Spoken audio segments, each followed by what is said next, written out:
Prijepodnevni program Radija Crne Gore. Mozaik. Ljekar spašava život, fizioterapeut čini život vrijednim življenja. U prijepodnevnom programu, uvaženi slušaoci, govorimo o fizikalnoj terapiji, ukazujući na posljedice masaža nestručnih osoba ili samoprozvanih masera, kakvih je sve više.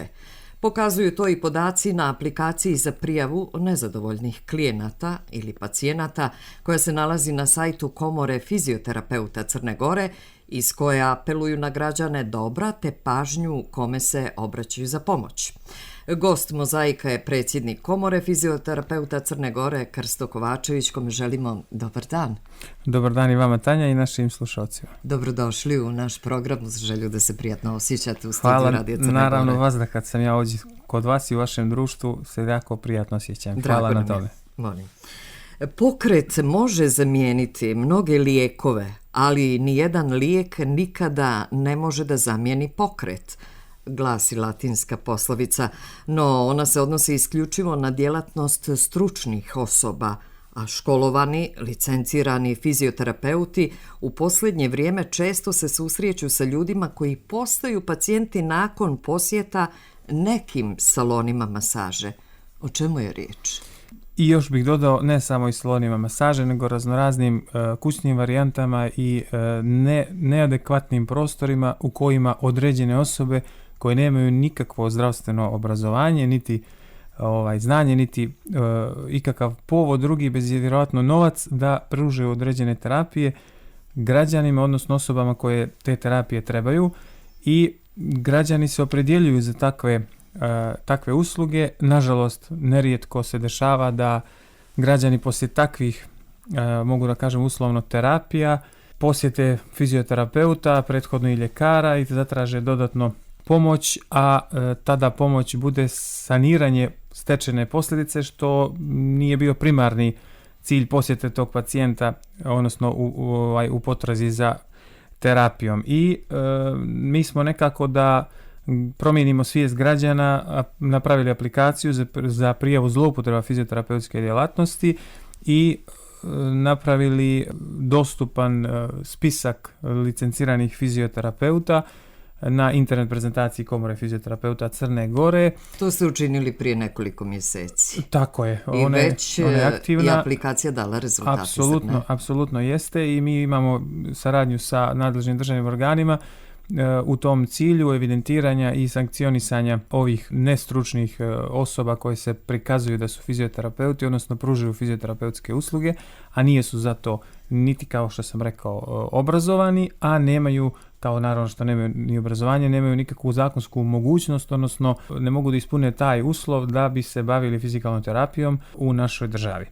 S druge strane, kao što sam rekao, za spisak licenciranih fizioterapeuta, on je dostupan na internet prezentaciji Komore fizioterapeuta Crne Gore, a ko nema pristup internetu može u radnim danima od 7 do 15 časova da ustupi u kontakt sa Komorom fizioterapeuta Crne Gore i provjeri da li osoba kod koje određeni građanin ide da primi terapiju ili namjerava da pođe, posjeduje određenu javnu ispravu kojom se dokazuje stručna osposobljenost za vršenje fizioterapeutske zdravstvene djelatnosti. Dakle, takve licence postoje isključivo na vašoj internet prezentaciji ili na sajtu Komore fizioterapeuta? Da, postoje podaci o imenu i prezimenu fizioterapeuta, danom, odnosno do kada važi licenca i brojem licence. U redu. Kakve tegobe i situacije ljudi najčešće prijavljuju nakon posjeta nekim salonima masaže i kućama, stanovima gdje rade ti, tako da kažemo, samoprozvani terapeuti, maseri? Tu u pitanju su, naravno, kao što ste rekli, u zavisnosti od primijenjene terapijske procedure. Pominjemo svi često masažu, svi su laki na masaže zato što ih i svi rade i svima trebaju. Kada su u pitanju nestručna lica koja obavljaju, odnosno pružaju terapijske masaže i razne druge masaže, dogodi se da pacijent, odnosno osoba koja je koristila takvu uslugu, dobije modrice, odnosno podlive, dobije jaki bol i određena stanja koja mogu da budu opravdana, uslovno rečeno, kao neka reakcija. Naravno, gdje ima akcije mora biti reakcije, ali U tom smislu prvo treba provjeriti da li je određena terapijska procedura indikovana, odnosno potrebna i moguća da se radi odnosno primijeni kod određenog zdravstvenog stanja. Čim pominjete masnice, je li tako, tu dolazi vjerovatno i do oštećenja mišićno-koštanog tkiva? Naravno, ali to je već veća problematika i potrebno je malo pristupiti toj problematici detaljnije, odnosno revnosnije, i mislim da je to jako veliki problem jer ne možemo olako shvatiti takve masnice nakon terapije. To je malo ironično. A s druge strane, dodatno, pomenuli smo prvi put u ovom prvom kontekstu masažu, u drugom nekom slučaju možemo pomenuti da, naravno, fizioterapeuti primjenjuju fizikalne modalitete. To je aparat koji se koristi za liječenje, odnosno prvenstveno za određeni za smanjenje bola i za smanjenje otoka, a određen isto i za elektrostimulaciju u zavisnosti ukoliko taj pacijent ima oštećenu pokretljivost u smislu nekog ispada neurološkog i neke, na primjer, traume, odnosno povrede. I sada zamislite, odnosno to se dešava da nestručna osoba primijeni tu terapijsku proceduru i, na primjer, elektrodama opeče kožu pacijenta jer, na primjer, ne zna primjenu tog istog. A ti aparati su dostupni na tržištu, je li tako? Oni jesu dostupni, naravno oni se svima. Fizioterapeuti privatno, kada treba da registruju svoju zdravstvenu ustanovu, treba da ispunjavaju uslove. Kao što sam rekao, registracija podrazumijeva ispunjavanje uslova u smislu kadra, prostora i opreme.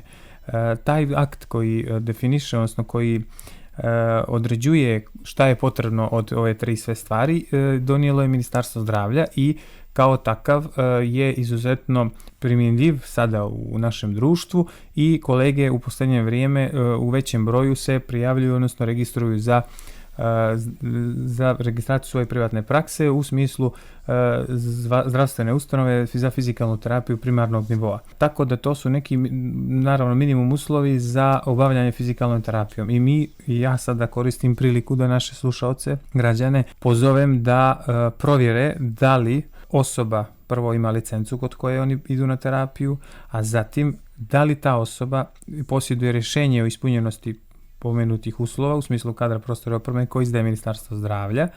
A treća stvar koja je odrednica da li idete na pravo mjesto jeste da li ta osoba vama daje ikakav papir da je išta primijenila vama, a taj papir se zove fizioterapeutski izvještaj. Taj fizioterapeutski izvještaj treba da bude ovjeren potpisom i faksimilom fizioterapeuta. I samo takav papir je dokaz da ste vi ostvarili uslugu i na njemu treba i mora da piše šta ste primili, šta o terapiji, šta je postignuto kod vas u određenom periodu. I taj papir vjerodostojan i sadrži, odnosno pripada medicinskoj dokumentaciji i kao takav je, naravno, dostupan i pacijentu i u provjeri u toj zdravstvenoj ustanovi. U redu. Gospodine Kovačeviću, uočavamo razne oglase na društvenim mrežama gdje takozvani maseri ili terapeuti naglašavaju neke novije metode masaže. Rekla bih da je posebno popularna masaža oklagijom, takozvana maderoterapija. O kakvoj je metodi riječ i koje su kontraindikacije te, kako kažu, anticelulit masaže? Pa, kao što smo mi nekako u neformalnom razgovoru, sada da djelimično podijelim koliko imam vremena sa slušalcima, taj naš razgovor jeste da fizioterapeut na fakultetu, kao kada smo učili, nema edukaciju, odnosno ne uči da masira u toj mjeri kao, na primjer, fizioterapeutski tehničar, jer to je njegov posao sa srednjom školom. I mi uopšte nismo učili te, mislim, naravno, niti pominjali nikakve terapije u smislu tim oklagijama i raznoraznim alatima, jer to su sve neke moderne, mogu uslovno da kažem, moderni način izuzimanja novca. Odakle je to krenulo i zašto? Pa kažem, to je moderni način za uzimanje novca i nekako samo lična korist. Na širem prostoru se primjenjuje, ne samo kod nas. Vi imate problem, naravno, pa to je jedan lanac, jedna kula karata koja će na isti način tako i da se sruši, ali kako je i građena, tako će da završi, jer imate problem veliki za taj oblik, uslovno rečeno, terapije, da je problem u samoj edukaciji, jer raznorazni i samozvani i kako god da ih nazovemo, raznorazne osobe organizuju te edukacije samo da uzmu novac i to na neki način mnogo sumnjiv, a opet oni koji pohađaju te edukacije samo imaju samo isključivo im jedini cilj da nauče to kao eto nešto novo, jer društvo voli da čuje nešto novo, pa da posjeti to nešto novo, pa da plati za to i to je samo ta korist. Zašto Ništa se ljudi, drugo. da kažemo i to, zašto se ljudi opredjeljuju za takve terapeute i masere? Pa ne Naravno, znam. kazat ćete nam i koje su kontraindikacije, na što se uglavnom žale korisnici takvih usluga. Znate kako, ja neđe davno kada sam razgovarao sa vašim kolegama prije par godina, ja sam tada izjavio jednu stvar koja je uvijek i sada aktualna. Uvijek ćemo imat ćemo problem dok god imamo građane spremne da pođu kod takvih osoba. Znači problem je da građanin treba da prepozna kod koga ne treba da ide. Valjda ljudi Odnosno, ne mogu kod da koga čekaju treba one da ide. velike redove i zakazivanja u državnom sektoru. Jeste, ili ali tako, kod imamo, stručnjaka. naravno, ali ja sam spomenuo rješenje Ministarstva zdravlja. Vi imate i tu mogućnost da, naravno, kao pacijent, odnosno kao korisnik određene usluge, kao i plaćate tu uslugu, imate naravno i obavezu da provjerite da li je ta osoba, da li je ta ustanova registrovana, odnosno licencirana. Novim izmjenama Zakona o zdravstvenoj zaštiti i te ustanove će biti licencirane. Na 6 godina će ta rješenja da se izdaju. Tako da za svoj novac idete i provjerit ćete da li ta osoba ima registrovanu privatnu praksu na adekvatan, odnosno zakonski, odnosno legalan način. Pomenuli ste društvene mreže. Da. Na društvenim mrežama je sve dostupno. Ne samo od onih svakodnevnih aktivnosti šta koja od osoba radi, nego ono šta i bukvalno i ne radi, i reklame i tako dalje. Facebook je jedna od društvenih mreža koja je jako otvorena, koja je previše slobodna, pa sad da me ko ne shvati pogrešno, ali previše slobodno je sve dostupno, i govor mržnje, i reklamiranje raznoraznih preparata, raznoraznih i usluga, i nuđenje raznih usluga, tako da mogu samo da kažem jednu pozitivnu stranu toga svega jeste što je to lako sve dostupno da se ukaže na to. Znači mogu s te strane da gledam, a sad ne želim da pričam naravno ko gdje radi, koji nema određene papire, jer to nije naravno naša tema razgovora, niti je ikad i meni bila želja, jer to je samo besplatna reklama onima koji to rade, ali samo je poenta da mijenjamo svijest građana da provjeravaju gdje idu na terapiju. To je poenta zadate aktivnosti sa i aplikacijom i sa dostupnošću licenciranih fizioterapeuta na internet prezentaciji. To je između ostalog i jedan od vaših zadataka, je li tako? Zadataka komore fizioterapeuta, i da se između ostalog i podatak o posjedovanju javne isprave, je li tako, da, kojom se dokazuje da stručna osposobljenost i za neposredan rad i vršenje fizioterapeutske zdravstvene djelatnosti, jer fizioterapeutska djelatnost je zdravstvena.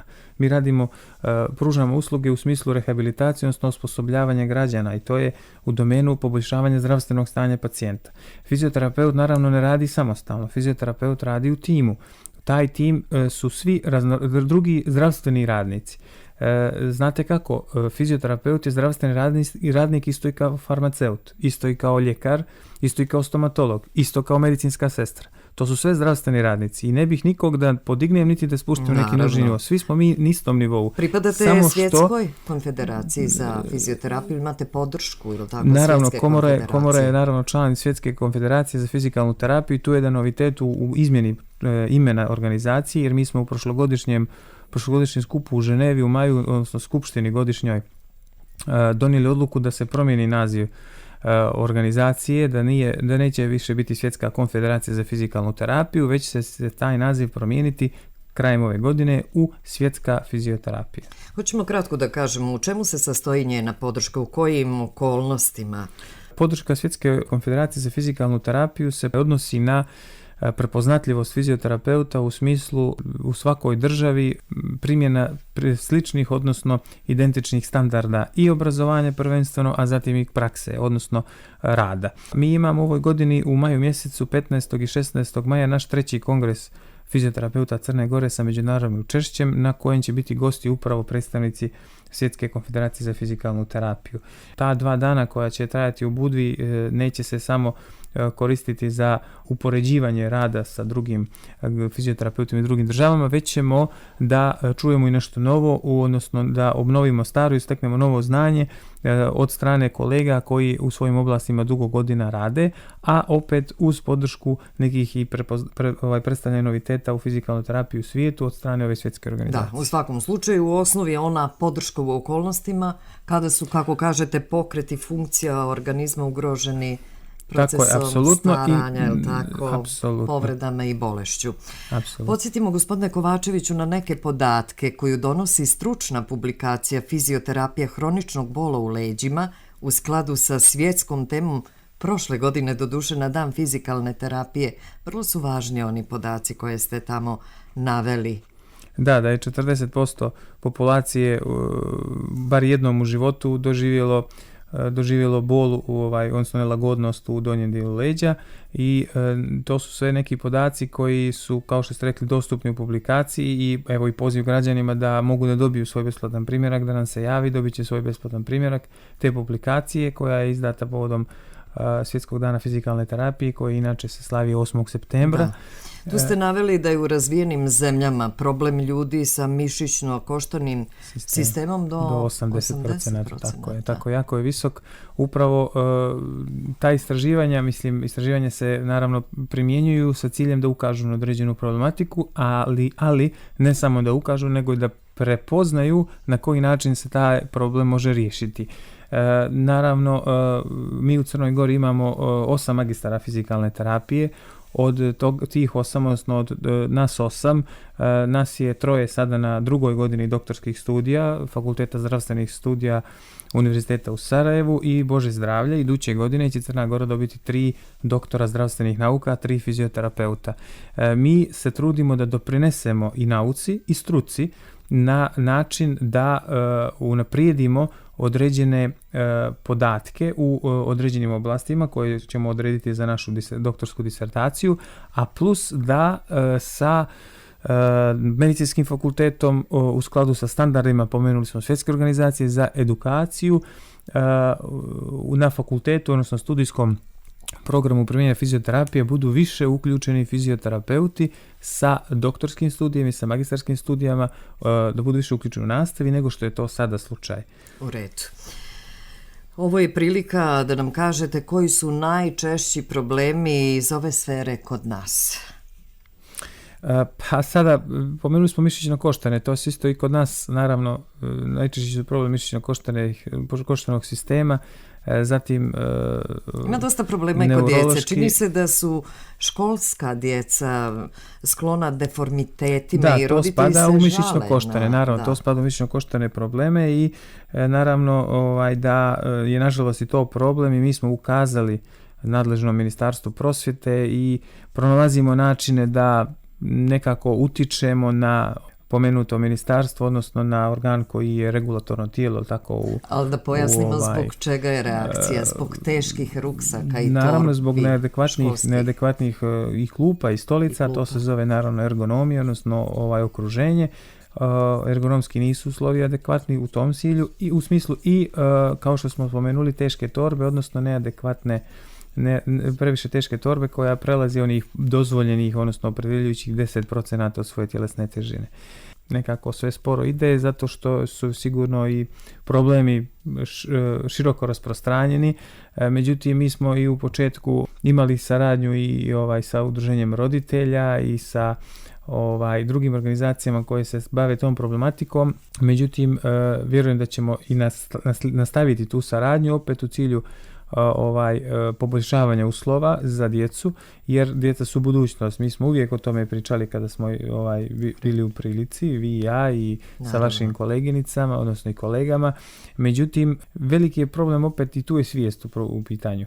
Zato što danas dijete ako nema mobilni telefon, on nema ništa.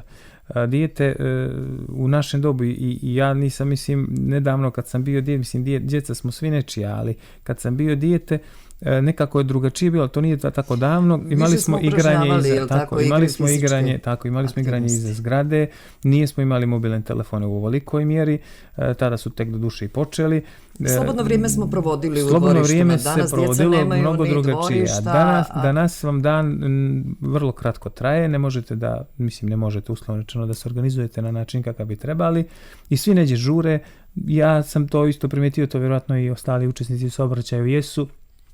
Mi smo društvo koje u saobraćaju dajemo gas na crveno svjetlo, a kočimo na zeleno svjetlo i prolazimo kroz to crveno svjetlo i takvo smo društvo. Nažalost, možda je to najbolja slika, da je to ta svijest koju pominje da je problem.